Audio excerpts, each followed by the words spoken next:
Hola estudiantes, vamos a tratar un tema en el área de comunicación y lenguaje.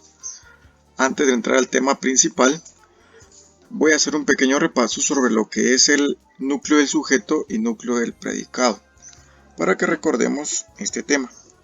Vamos a llamar núcleo del sujeto a la palabra más importante del sujeto. Y vamos a llamar núcleo del predicado a la palabra más importante del predicado. Vamos con la oración. El niño dibuja un árbol. El sujeto es el niño. El predicado es dibuja un árbol. El núcleo del sujeto va a ser niño, que es esencialmente de quien estamos hablando en la oración. El núcleo del predicado va a ser dibuja, porque es la acción. Otro ejemplo.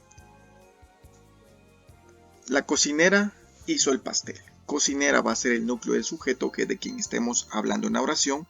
Hizo es la acción, por lo tanto, va a ser el núcleo del predicado. El agua quitó la suciedad. Agua es de quien estamos hablando, por lo tanto es el núcleo del sujeto.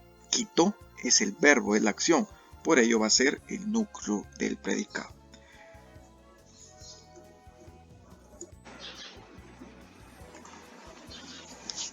El tema principal es voz activa y voz pasiva. Para ello decimos que una oración está en voz activa cuando el núcleo del sujeto es quien realiza la acción expresada en el verbo. Una oración está en voz pasiva cuando el sujeto de la oración no es quien ejecuta la acción expresada por el verbo, sino es quien la recibe. El tema que estamos tratando hoy lo pueden encontrar en la página 73 de su libro. Ahí van a encontrar los términos, los mismos que leímos hace un rato, un poquito más extensos. Hay un ejercicio el cual ustedes lo pueden realizar como práctica. Recuerden, página número 73. Vamos a leer ejemplos de voz activa y voz pasiva, ya que las oraciones en voz activa se pueden convertir a voz pasiva.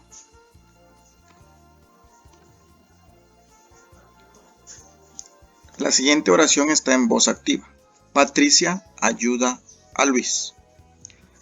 Tengamos presente que podamos separar entre sujeto y predicado. Sujeto Patricia, predicado ayuda a Luis.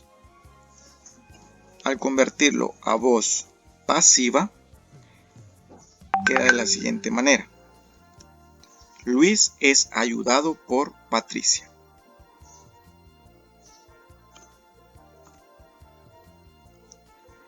Siguiente ejemplo, voz activa, el ave alzó el vuelo.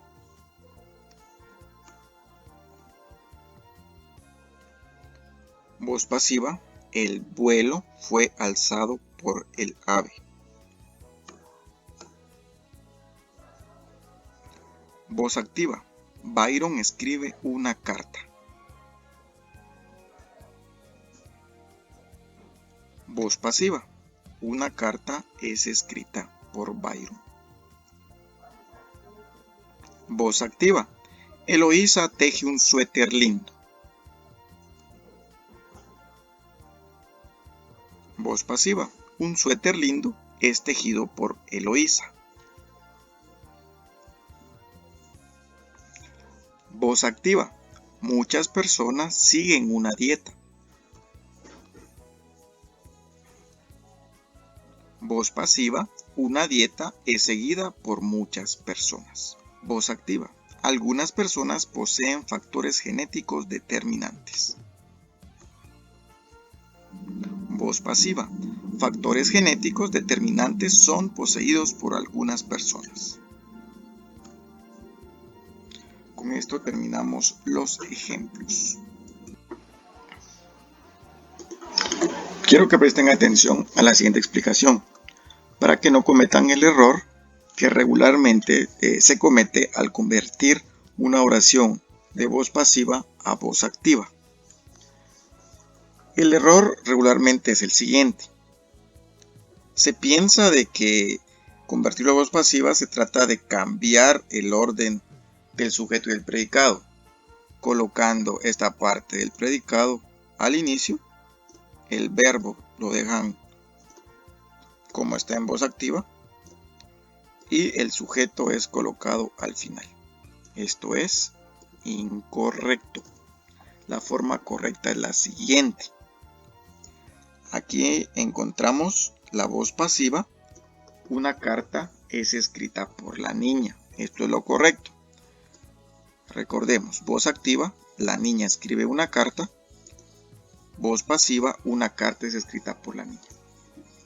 Notemos que antes del verbo está el verbo auxiliar ser, que al conjugarlo cambia, por eso está escrito como es.